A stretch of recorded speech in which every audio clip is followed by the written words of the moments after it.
Hi there, Yenni. Let's take a look at this new set of essays. First, I want to address the question you asked in your email about a recent study. You can say a recent study, but what you can't say is a recent research. Research is uncountable, and so we just say recent research has shown. But study is a word that, when it's a noun, does need an article. So you can say a recent study. Okay? I hope that clears it up. Let's move on. Long working time is the topic. Let's see what you said. Experts throughout both the developing and developed world have debated whether countries with more working hours, it's not more working hours, I think it's longer working hours is more appropriate here, are economically more affluent compared to those nations which have fewer working hours. Personally, I strongly disagree. Well, you can't really disagree with this because you haven't said if they have reached a conclusion. You merely said that there's a debate. And if there's a debate, whether this happens or this happens, you can't disagree. You can instead say, personally, I believe that shorter working hours are more beneficial to the economy of a country. That would make sense.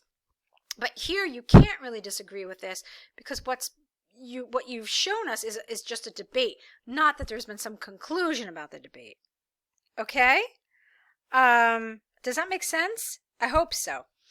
If it doesn't, just email and let me know, Ellen, that didn't make sense. All right, let's see what you said after that. This essay will argue both sides using examples from the UK government and New Times to demonstrate points and prove arguments, okay? On the one hand, there is ample evidence that more working hours are extremely important for the economy of a country. The central reason behind this is twofold. Firstly, if people work more hours, their income would increase and they would be able to spend that money to boost the economy. Secondly, more companies become more productive and their profit would go up as well. For example, a recent empirical research, see, here you go. You can't say a research. So it's, for example, recent empirical research by the UK government demonstrated that the economy of a country can grow by 38% annually if the employees work at least 60 hours per week. Therefore, it is conclusively clear that a huge part of the economy depends on the number of working hours. Lovely, lovely, very good. On the other hand, although there is a case of some companies that really care, no, you can't say this. What it should be is this first part of the sentence should link back to what you said in the previous paragraph. So it should be more something like, on the one hand, although there is a case for more working hours, meaning better economy, and then you could say whatever, the rest of the sentence, which is then an introduction to your next paragraph. But let's see what you wrote. Although there is a case of some companies that really care about the well-being of workers and understand the long working hours also come with multiple, or yeah, no, you can't do that. So say what I said. On the other hand, although there is a case of longer working hours creating economic success, some companies really care about the well-being of workers and understand that long working hours also come with multiple health consequences and an unfriendly environment for families. That's how you do it. This is largely because when working more hours, it is more difficult to maintain a healthy lifestyle and it is more difficult to manage with an A, work and raise children. Full stop here. Also, I don't like difficult and difficult. Okay? Use a different word. So it is more difficult to maintain a healthy lifestyle and it is also more challenging to manage work and raise children. Full stop. This is why sometimes people have to choose between work and family. Not to mention that long hours do not mean more productivity. Full stop. New sentence. On the contrary, workers get tired and can can reduce their performance at work. For example, the New York Times reported in March 2020 that more than 55% of people working extra hours are presenting multiple illness and conflict in their lifestyle. Presenting multiple illnesses. Thus, it is possible to state beyond doubt that the economy of a country is extremely important, but so is, here you need a verb, people's health. Okay, that's fine. A couple little awkward areas with grammar, with vocabulary, but fine. From the argument and examples given, I firmly believe that the advantages of long working hours are short-term. Companies and government need to understand that employees are not machines and they need and deserve to rest and have a healthy lifestyle. Otherwise, workers would not be able to contribute to, here you need a to, the economy. It is predicted that if workers do not get accurate work schedules, not accurate, appropriate is probably better here, the economy will go down in importance. You can't really say the economy goes down in importance. Some other expression here would be better. I mean, the economy is always an important factor in any country. So to say that it's going to go down in importance means that it's not going to be important anymore, which is impossible. And also accurate was the wrong word here. You needed something else. Appropriate would have been fine.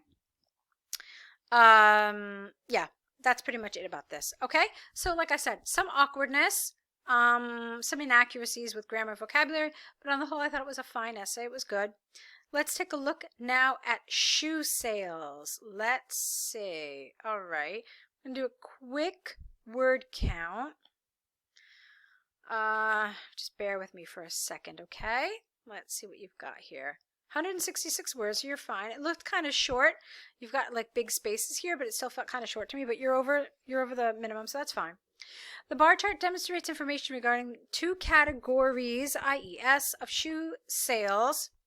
Two categories of shoe sales in 9 separate European countries 2018. Overall, brown shoes seem more desirable in European countries, lowercase c, with one exception in Belgium. Why Belgium? Why Belgium? Ah, I see. Okay. Well, I mean, look, that's not entirely true. Black shoes are more popular in Hungary and in Italy, and in the UK. So that's not entirely accurate, okay? You could have said something else here. You could have said, overall, brown shoes appear to be more popular than black shoes.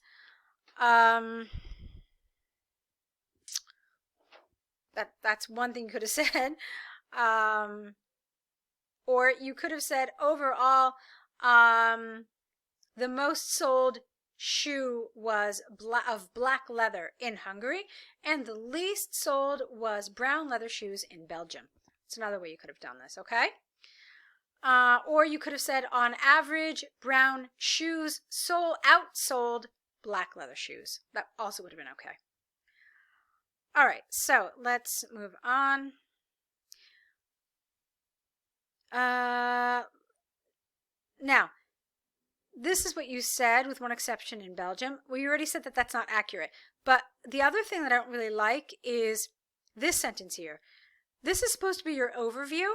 And when you start giving data and start giving like figures like this, it's no longer an overview. It looks more like it's part of your detail paragraph.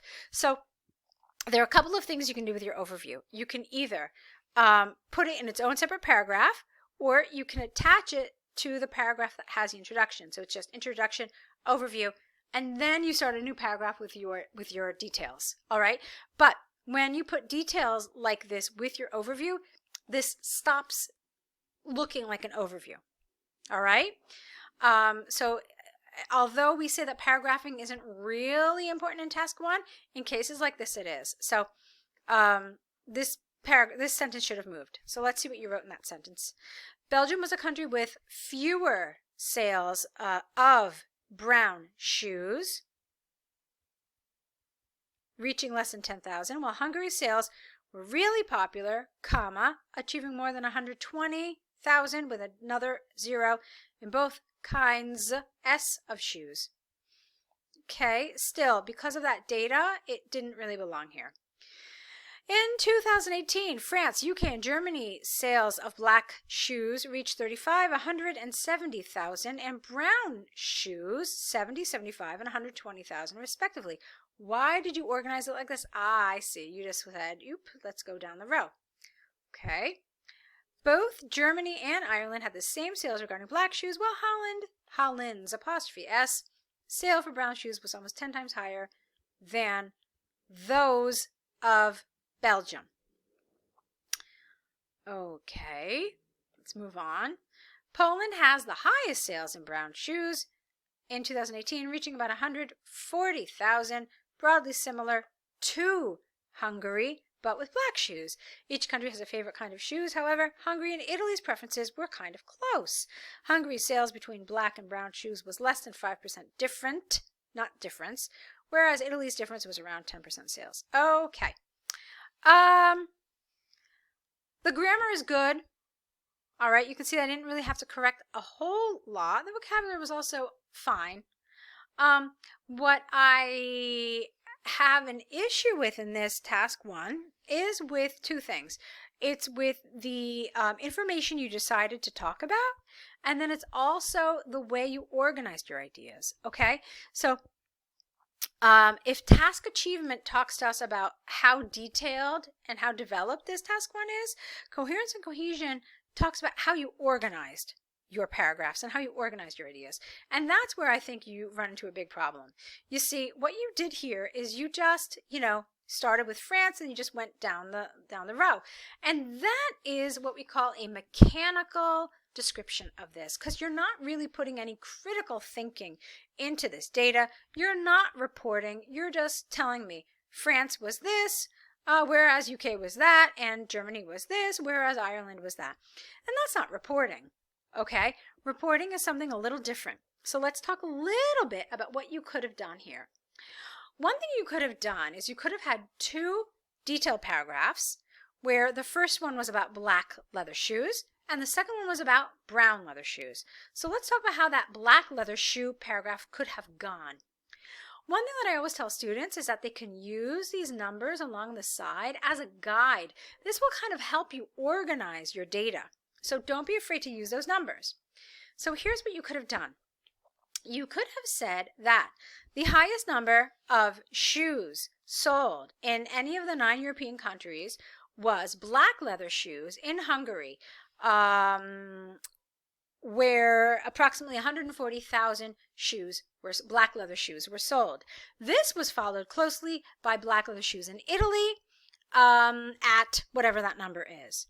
Okay, then the least number of black leather shoes were sold in France at whatever the number that is, 35,000. Okay, the remaining countries, and then you can say them by name, sold between 50,000 and 100,000 black leather shoes.